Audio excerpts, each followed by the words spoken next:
You're the presenter now. So, this is how we want to do it. Like we have, so Martin has few like questions in the terms, like he wants to first take feedback from you guys, like around the requirement and functionality and use cases of this new feature, and then we will go from there. We'll see if we can, if our design or our proposal or our recommendation meets all of that, or what if we need to add or remove something from that. So we'll go that line. I mean, we have 1 hour. If we get some time after that, we have some other things as well to discuss with you guys. But let's start focus on the download functionality itself in this meeting. So Martin, you can go ahead and start. Okay, thank you, Puneet. Well, and thank you all for helping us to making a better disputes. I will want to dig into the problem that it's based on this need.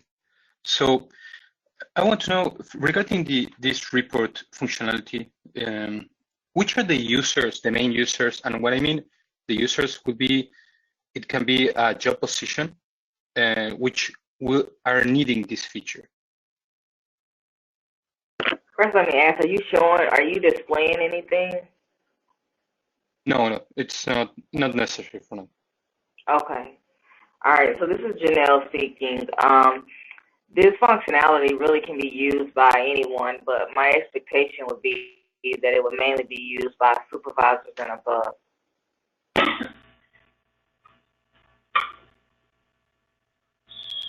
Okay. And which are the users that may need this feature? To be able to export, correct? Yeah. Yeah, everyone should be able to export from the dashboard, but the main users would be, again, supervisors, some auditors, whoever's pulling like daily reports of what exactly is in the queue. So on our side, we have auditors that does that for us on a daily basis. Right. So as I understand, you want to download the information in order to create a custom report in another place, right?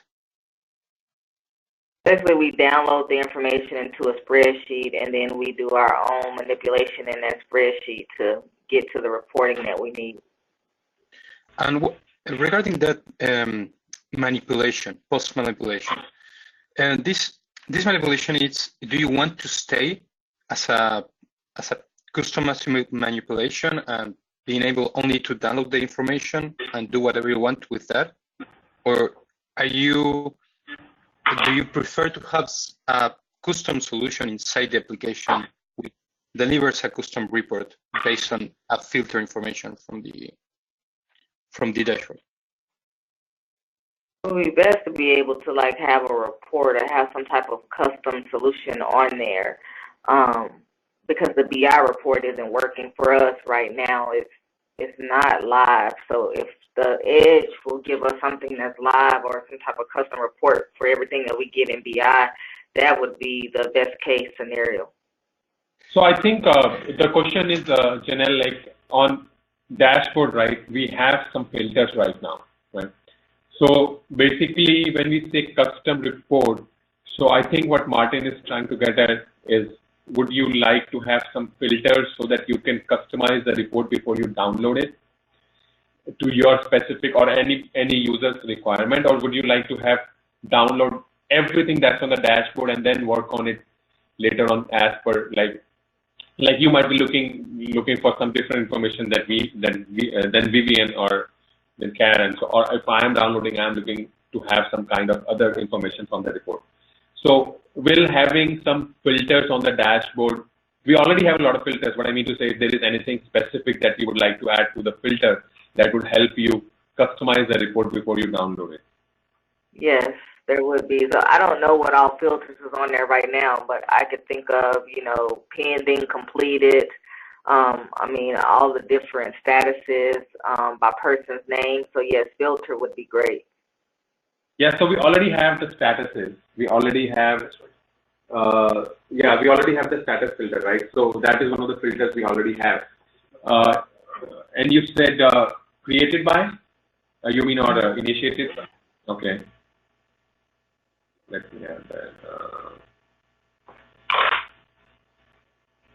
Martin, is that what you were trying to ask as well, right? I was really meaning on the sense of if you want to only download the data to do whatever you want with that, or if you click on the download, like for example, you can create a custom report inside the application based on a filtered information of the dashboard. Like if the solution that you are kind of expecting in the future is more. Yeah, I think what Janelle is saying, right, like before they download, they would filter the information and then download. Is that right, Janelle? Correct. Okay. Yeah.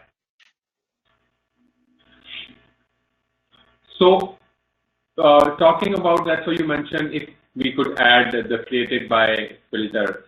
So would you also, so right now, let's say if I go to open disputes, right, it shows me like 800, 900 disputes that has been created since the beginning of the time of this application.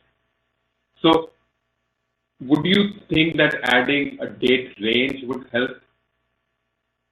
Absolutely. In which you can see, because that was one of the tickets or suggestions requirement that came out from one of the tickets I remember, to add a date filter. But adding a date filter is something, so there are two options here, right? One is to say filter just to have like, okay, sorted by created date or sorted by the last updated date, or we could have a date range where it says, okay, show me everything that was created last week from, let's say, August 5th to August 12th.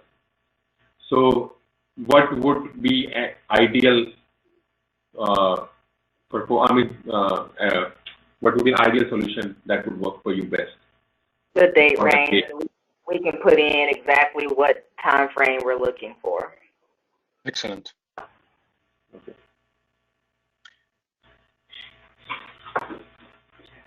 Which is the current solution that you are working while you don't have this feature in disputes?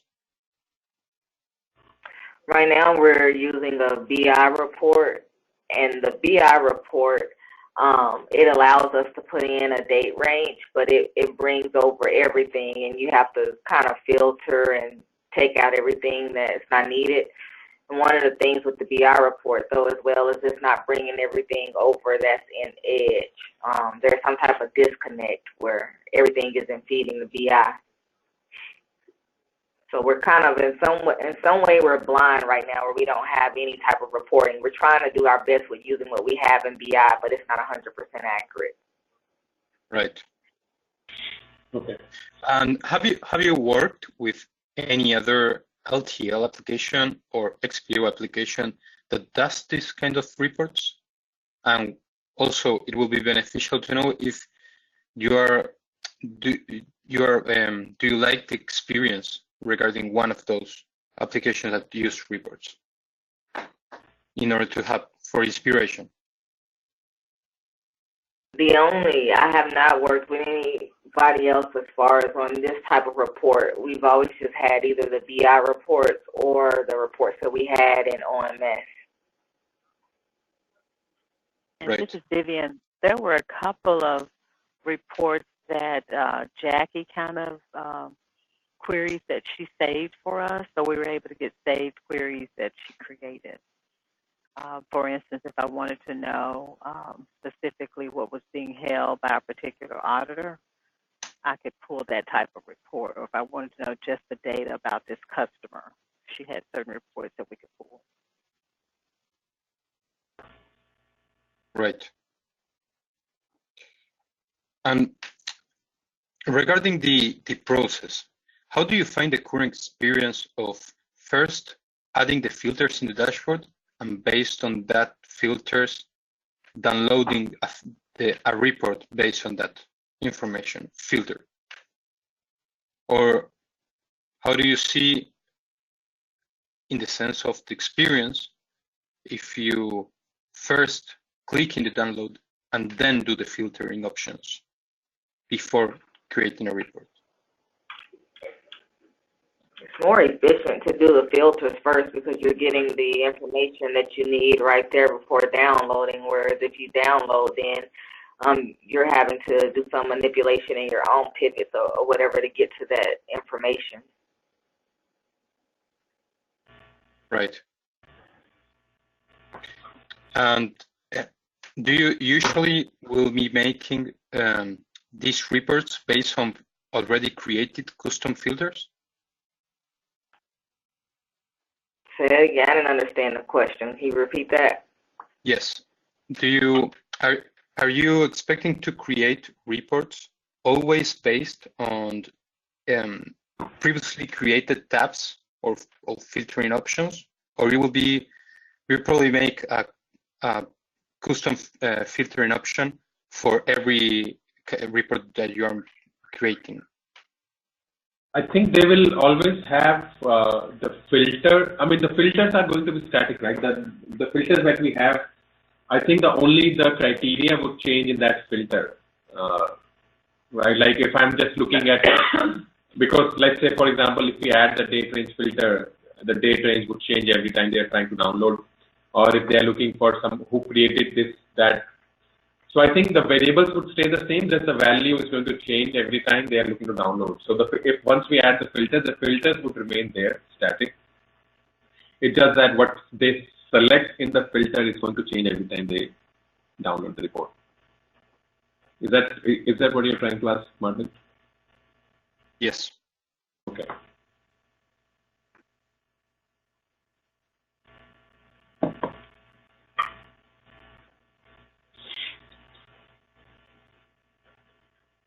Okay.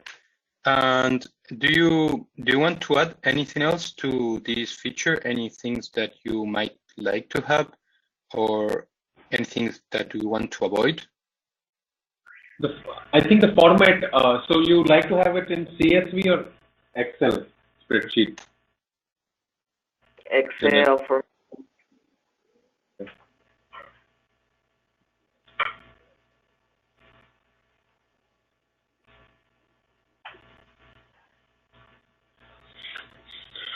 Okay. What else? From your experience, Martin, what else could be there in the download? I mean, are there any other questions or uses from the usage perspective?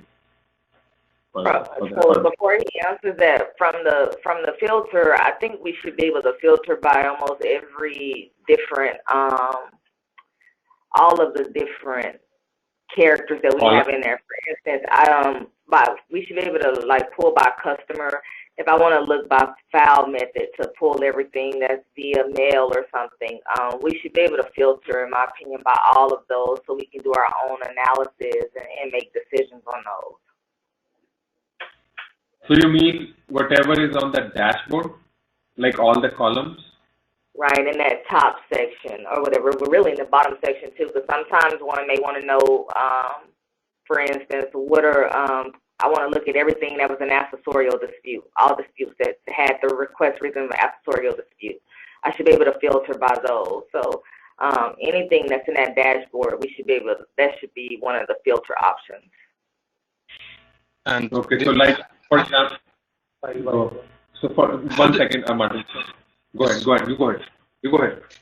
And how do you see how it connects the disputes history, or the dispute notes, or the dispute emails, which are information that it's not in the dashboard, but maybe it's relevant in the reports?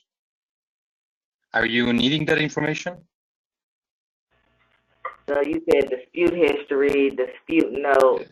Yes. That should pull over with whenever you're filtering or you're pulling the data for that dispute.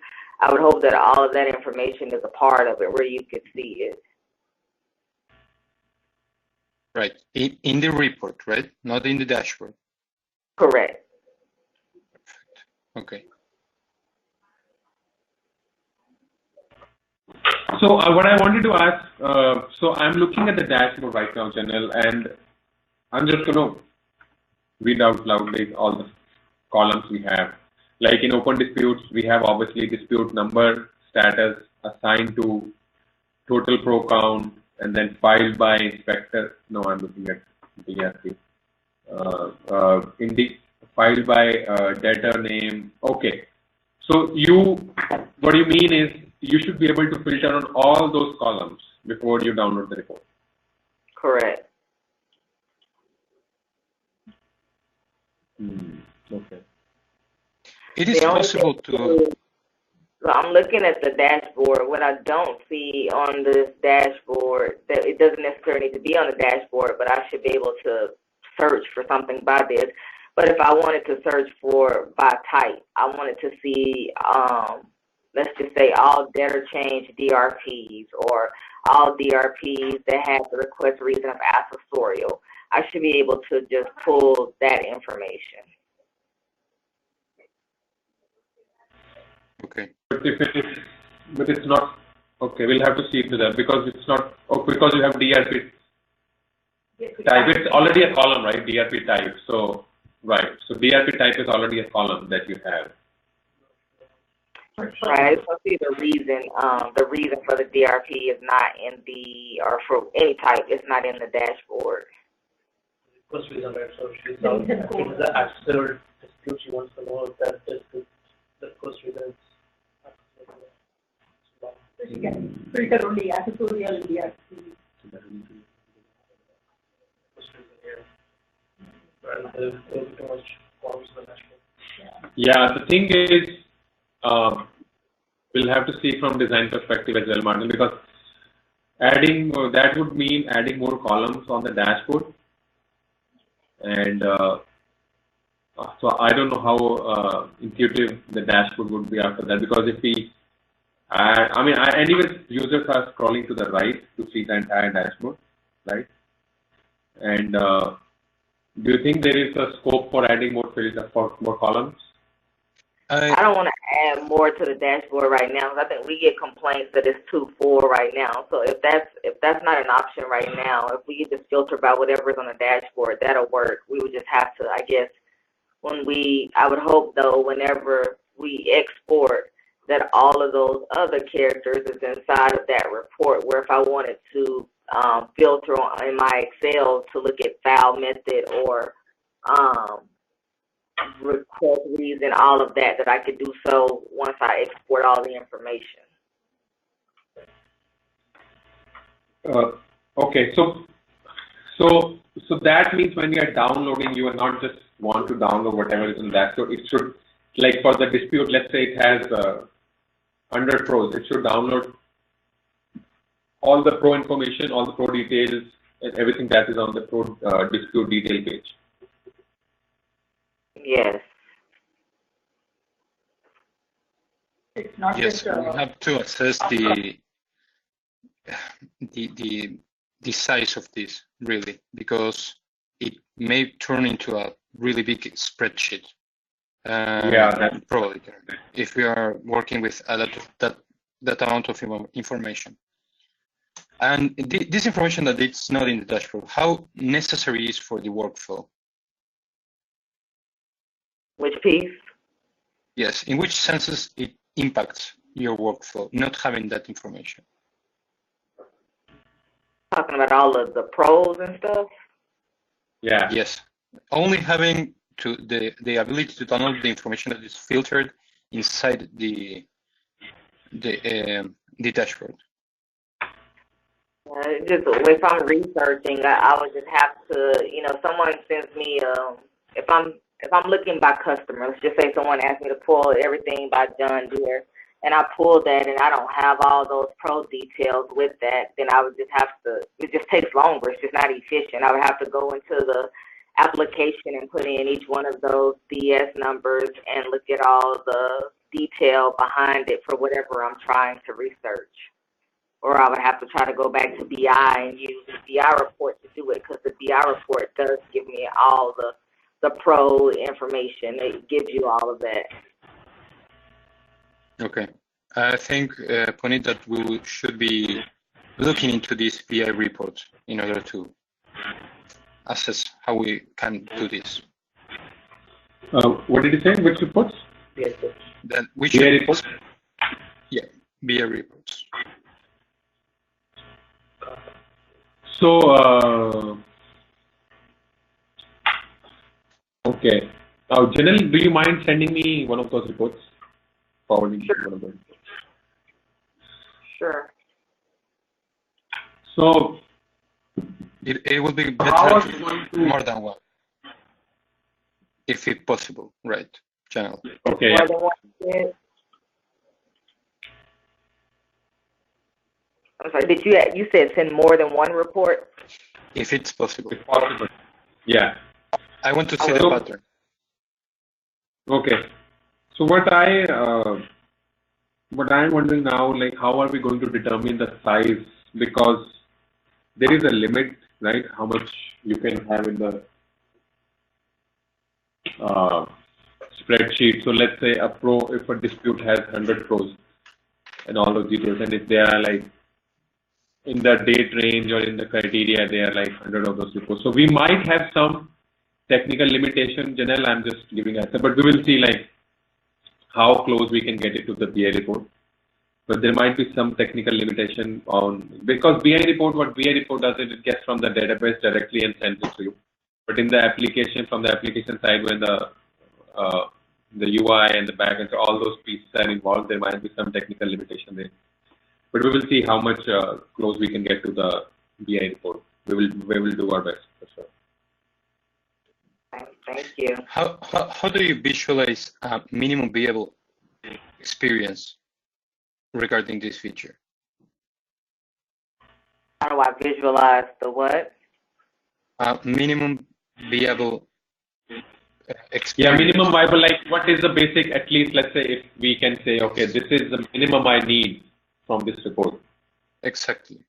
The minimum that I would just be to export and just get everything that's in the dashboard where I can count up how many, the pro count of everything myself. So that would be the minimum that, we could accept.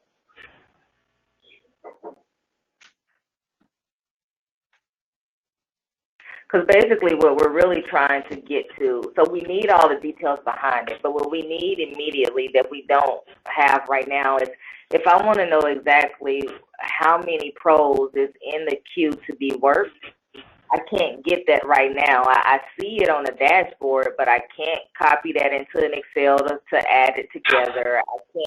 There's no way for us to know it.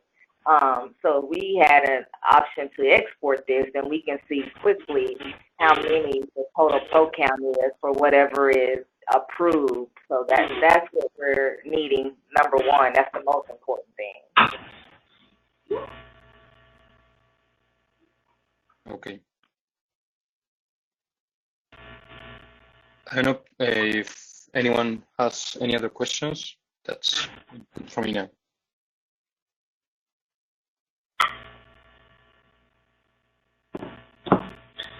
I'm good.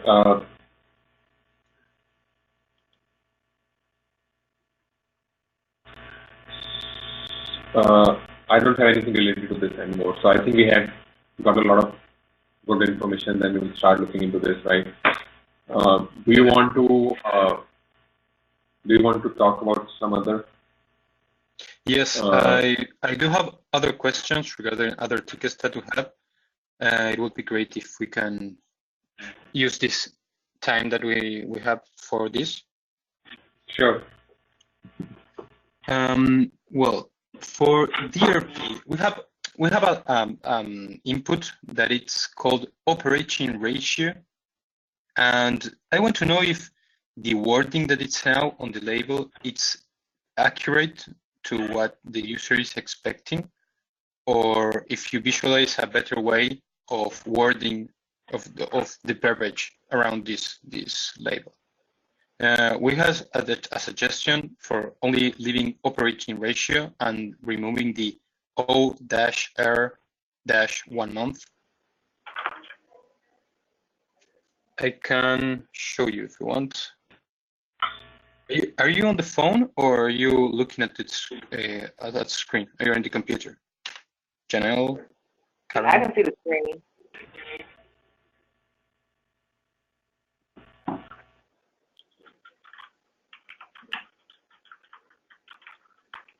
And we're actually in the application under the DRP. Okay. I will show you my screen right now to look into this.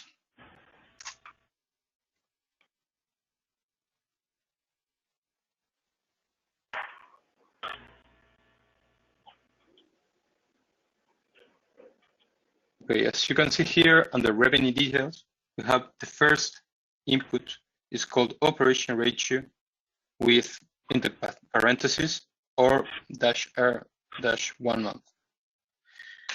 And we want to know if we only can leave operation ratio as a label. And this is understandable by the experiences working in DRP. I see no problem with that. I mean, it's fine. I would remove it. That is a lot to have that. We're just repeating it. That this information under the parentheses, it's relevant for the user in any sort, in any sense, sorry? No, it's not. I mean, operation ratio is the same as O/R. So if they're submitting it, they know what that is. So there's no need to have that stuff in parentheses. Okay, great.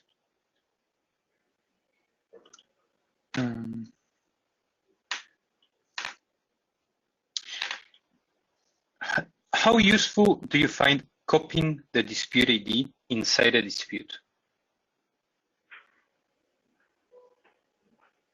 You said having a dispute ID inside of the dispute? Yeah, you are in the dispute, for example, and you want to, and you copy that ID. Like you have a button to click, and that you copy the ID of the dispute in order to, for example, place it in the search bar or place it in another place in a spreadsheet. How do you find that feature in terms of usefulness? This is Vivian. I like the function, but we've worked without it, where we could just copy it ourselves and paste it. And what about if you click on this dispute ID and you copy, instead of copying a dispute ID, you copy a link to the dispute in order to place it in other places. For example, and this is talking about more holistically, imagine that you can copy the link of a claim and place it in a dispute, and that links to that claim, like a public view of that claim. How do you see that feature in terms of usefulness? The connection between the claims and the disputes. Do you want to show something, Martin, that there was a screenshot on the ticket as well, right? No, that ticket, I think no. So there is something 1448.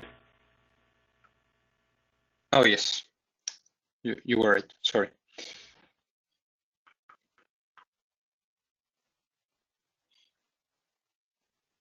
We're leveraging an idea similar to this, with having a button where you click and you will copy this dispute ID. I want to know if it's more useful to copy the ID or to copy a link to the dispute, a URL that you can later place it in another place and you can go into that dispute. So basically use copy the pro. Basically copy the pro number, you mean, right? Yes, or rather than selecting it and all. So it's just to save. So basically, Janelle, just to let you, like when you are in the pro detail, dispute detail page, right? So if you have to use that pro number somewhere else, you maybe to use it in the global search. So just to add this small icon that would just copy that to the clipboard so that you can use it at somewhere else.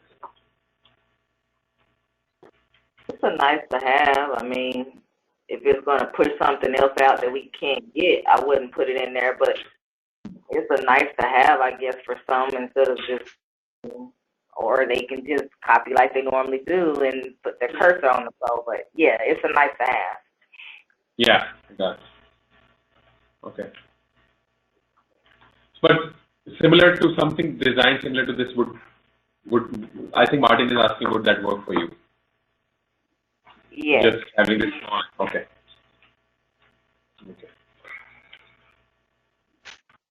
Okay.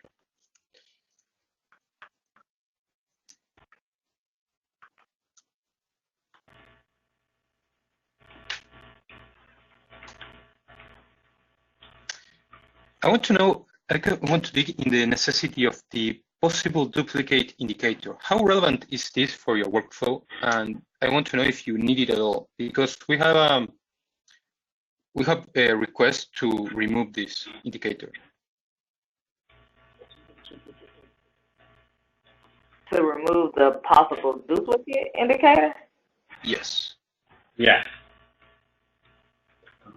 Do you know if somebody on our side submitted that? Because I would think that we use that quite often. I'm curious to know who wanted it removed.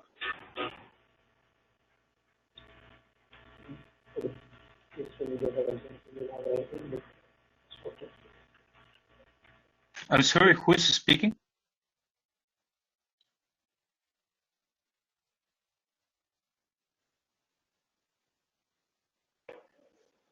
So that was Janelle. So she's saying that they use it very often. So possible indicator. So that gives you an idea about, right, if the same pro number has been used in any other dispute.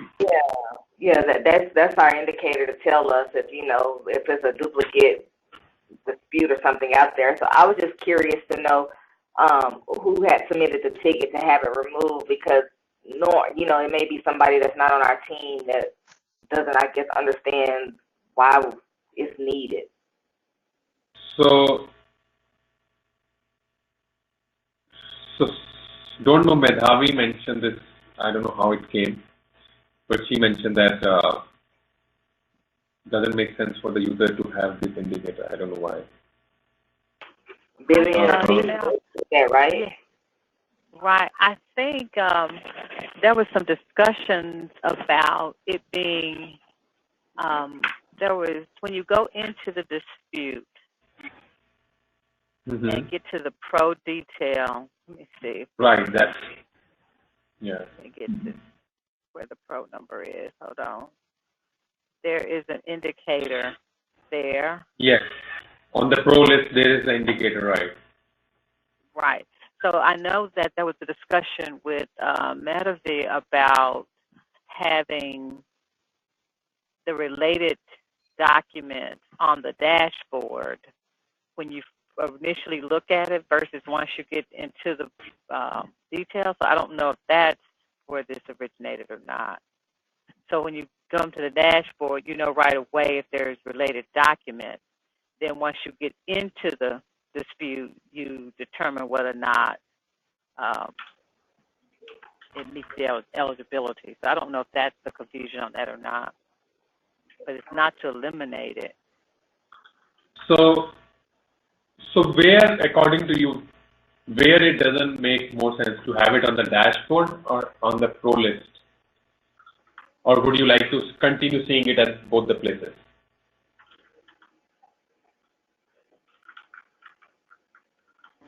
Because we have it on the dashboard as well as when you click on the dashboard and on the dispute detail page, there is a flow list, and in every pro level you have that indicator. Right. So you think it may? I would want to see it more in the detail because once it's submitted, I mean, it doesn't matter if it's a duplicate. If I'm looking at it on the dashboard, I would think it's right. more in the request or when they're actually entering those pros. Right. So maybe that is what came out of this. So that was the idea maybe behind this, to not have the indicator on the dashboard. What they wanted. They were requested to have the indicator on the dashboard. Okay. So I think there is, yeah. So I think, yeah, on the ticket, it doesn't have much information. So you know what I'm going to do for right now? We just put it in the backlog to remove it, because until unless we receive a request again, because it looks like there is a request to obviously have it on the dashboard as well. So it doesn't make sense to not have it on the. I also think that now that we have a global search capability, I think that helps resolve the issue of being able to see all the related claims just at a glance before even going into working it. So I think it's set up the way maybe it should stay. Okay. Okay. I think, Martin, so there is a related ticket on this, right? indicators enhancements, 1451. I don't have the number in my head, but yeah, probably. Yeah, no, if you go to 1449, if you bring that up, there is a linked ticket to it, 1451. And that talks about enhancing the indicator to be more intuitive, I guess. So like make, to have it in different color so that it is more visible to the user and etc. So I think that is what maybe we can think of working on rather than working on talking about removing the indicator. I think it doesn't make sense right now to have to work towards removing the indicator because it's not clear like who requested it and why this even came up. Yes, we should discuss this matter further, I think. Yeah, so I would say that we were proposing. Right. So I would say 1451 is what we should be looking at rather than removing the indicator.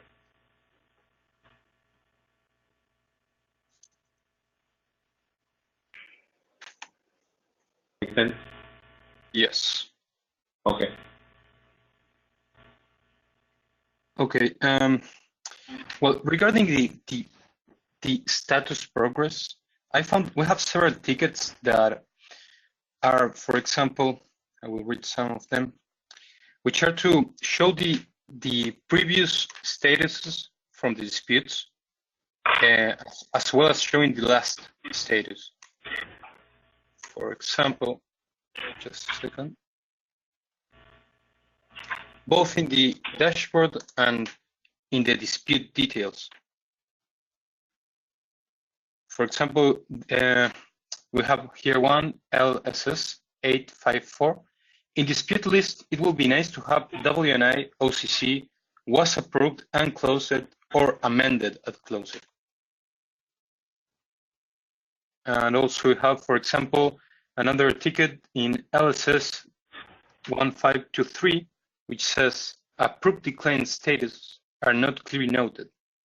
When I'm in the claim, you cannot tell if it's approved or declined without going to the emails. This is referred because the last status that is shown is closed.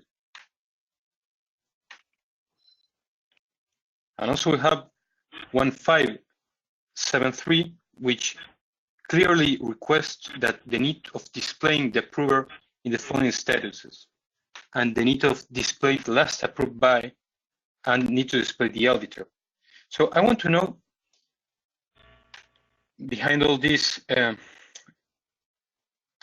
information, if all this, which is the relation between them?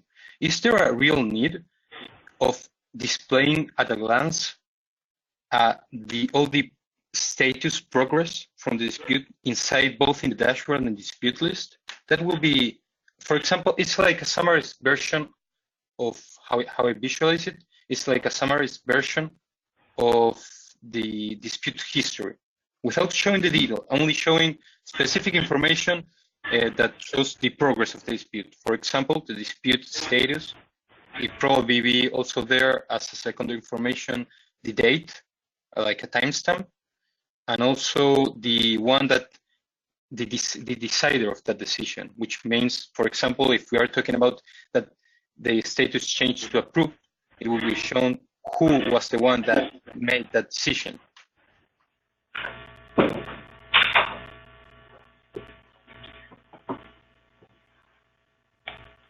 So I want to know how this fits into all these problems that you are having currently with this application. Vivian, this is one that you submitted on your list, right?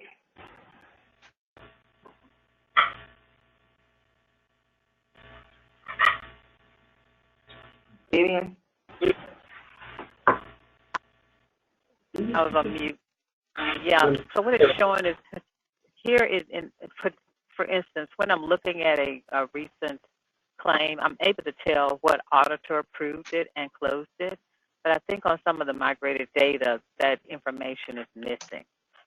And I'm going back to look at my email So you have to go every time when you want to see a previous status from a dispute, you have to go to the email and search the email with the status update and look into it in order to know which was that previous status for that dispute, right? Right. It's important to know what auditor worked that claim and who approved it or closed it. And that's important for when we're running reports as well. If I run a report and I need to know how many were approved for this auditor on this day, I should be able to get that information. And currently, when you run the BI report, it's not pulling that information. And then in a lot of the disputes that were migrated, that information is missing. Right. So the main users for visualizing these past statuses would be the auditors and the supervisors, right? And in different contexts, like in the context of making a report and in the context of looking to the history for anything that they should need, right? It would be great to know like a bit more about the use cases around the auditors, why they are needing this information. And if also how it affects the corrections for DRP. And I was speaking in terms of overcharge claims specifically for that scenario, but for DRP,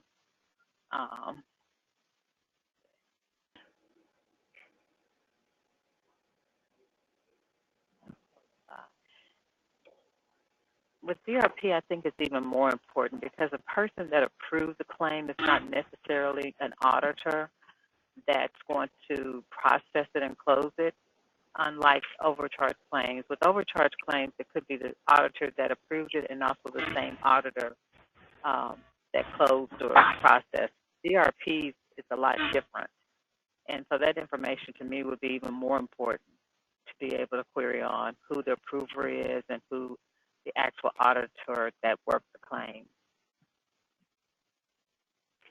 And that's important, I think, for being able to go into the dispute to see that information and also in reporting that may be ran.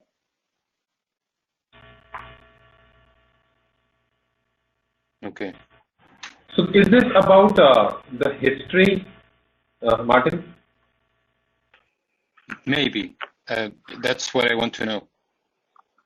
Yeah, because history is always a separate animal, right? So what I mean to say is, and because history is going to take a lot of development effort as well. What I mean, development effort in the sense that it will involve a lot of like from back end, from UI and from new APIs as well. So if you're talking about just dispute progress, so is that what you mean when you say that the user should be able to see the dispute, how the dispute progressed through different statuses, through different people? Yeah. Okay. So basically we're talking about history itself. So not exactly history, but history will have everything, even if he changes something on the amount, but he's talking about the status history. Because if Martin, you remember, we had a meeting, right, last week, week before, last week with Sonia, and then the design itself might not be ready for 1.1. Is that correct? No. What I'm talking here is like a summary version, which is maybe accessed even from the dashboard and from the disputes, which only shows like a summary version of the history, which means this will be the status changes, the people that decided and make this status change, and a timestamp of when it happened. Like a list. Imagine this as a list. So history would have all that information as well when Yes. we have the solution.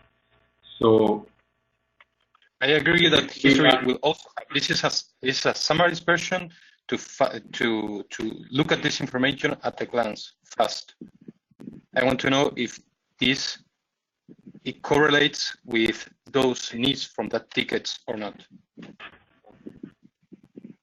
I think it might come down to what my thinking is, and Janelle Vivian can correct it down. But I think it's going to come down to the history itself, like where they are able to see how a dispute progressed to different statuses, to different how many people touched it at one time, at what time, what point of time, and then how it progressed from one status to another status. So that might all come down to the history component feature we are talking about. Because I don't know if we are just say, okay, who approved it at one time as an interim solution, if that's going to be a good option.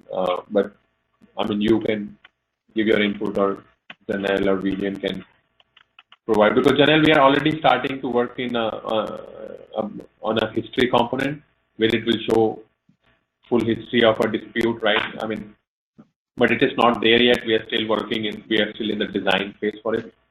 And that is coming to all the applications, LTL applications as well.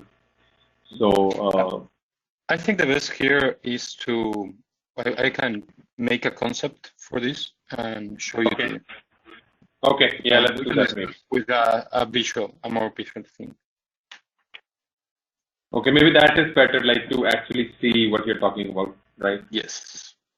Okay, so maybe what we can do is we can send it, once we have it, we can discuss it, and we can send it to the same group, same business group, and then they can take a look at it.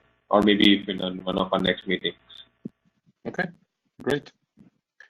And well, the last questions that I have is regarding ticket L1253, and it's regarding the ability to access the different sections from the dispute in a more easier way. And I want to know here the reason behind this request. Are you finding the dispute form long right now when you are creating the forms? And how do you see it when you are viewing the forms? You mean when you say form, is it the dispute detail form? Yes. Oh, I see. Okay, this is what it is about. So let me share my screen. Okay.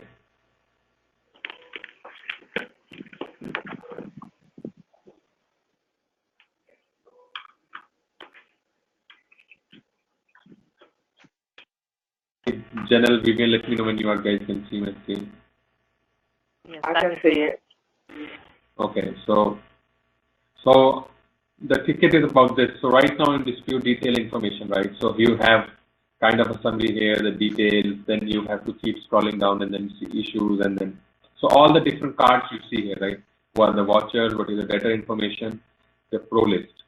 And I think this came up in one of the UAT sessions. The suggestion was to have all these separate cards that you have to scroll down for. If they could be similar to something like having tabs here, right? So Martin, like dispute information next to it, dispute details, or pro list here, like we have on the dashboard, like horizontal tabs. Basically these kind of tabs, so that they can directly go to that information rather than having to scroll all the way down to see what is at the bottom of the page. So like I have to scroll down all the way here if I want to look at the documents. If there is a tab already at the top here where I can just click and go to the document, that would be more, I think that's what they're looking at.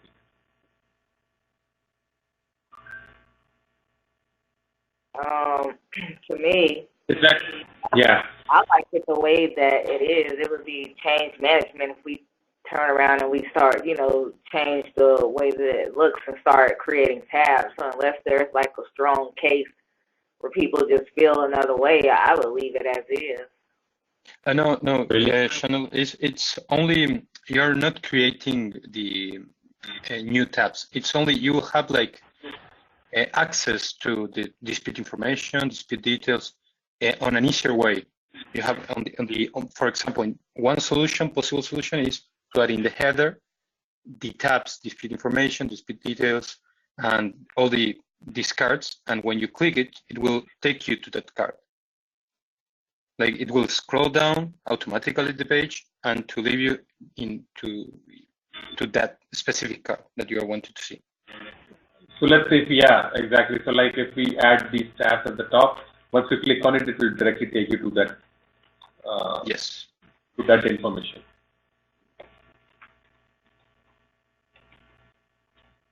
It's not going to change anything. Yeah, go ahead. So you're saying if I click dispute information, then it'll just automatically take me to dispute information. Right. Or take me Right. exactly where you're clicking. Oh, okay. Yeah, that's good. Do you find that useful? Or it's more like a nice to have that could be useful? I mean, I think it's a nice to have.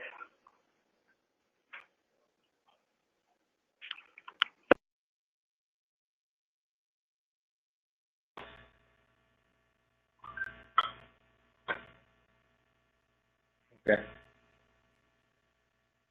Okay. I think. I think we is have that all you covered want? questions. Is there anything From else chat about list. this particular? Hey, Martin, is there anything else about this particular ticket you wanted to ask, or you just wanted to see if that's going to be usable or not? No, this is okay for me. Okay, awesome. I think we made a really good use of our time today. Yeah. Yes, totally. Yeah. Really thankful. Yeah, I think this is going to get us moving. So we will talk about the download, whatever information we have gathered, right? We'll talk about internally here, Janelle, and then we'll try to provide some kind of proposal, right? What can work and what is achievable for 1.1, and but we'll definitely have this feature for 1.1. What capability is what we're going to come back and tell you. If we need any more information, we'll let you guys know. Otherwise, we are meeting again on Thursday. You should have another meeting on your calendar. That's about notes and emails. And that is also one of the features that we looking to do for 1.1. Other than that, what I'm going to do, Janelle, I just wanted to give you a heads up. I'm going to schedule something like on a weekly basis with you guys, so that where we can discuss anything kind of these design options or answer some questions we have, or listen to you guys if you guys are facing any new issues, right? And then we can, so that we can keep our focus on what is important and what is on priority. Otherwise, if there is no communication, then we don't want you or us to be in dark and moving into not moving in the right direction. So I'm just going to see what day works for you guys most of the week, but I'll schedule something from next week onwards on a weekly basis, just an hour like this, middle of the week. Great. I think that's a great idea. Okay. Sounds good. Okay. Thank you very much, everyone. Thanks for your time. See you on Thursday. Thank you. Thank you. Bye-bye. Thank you. Bye-bye.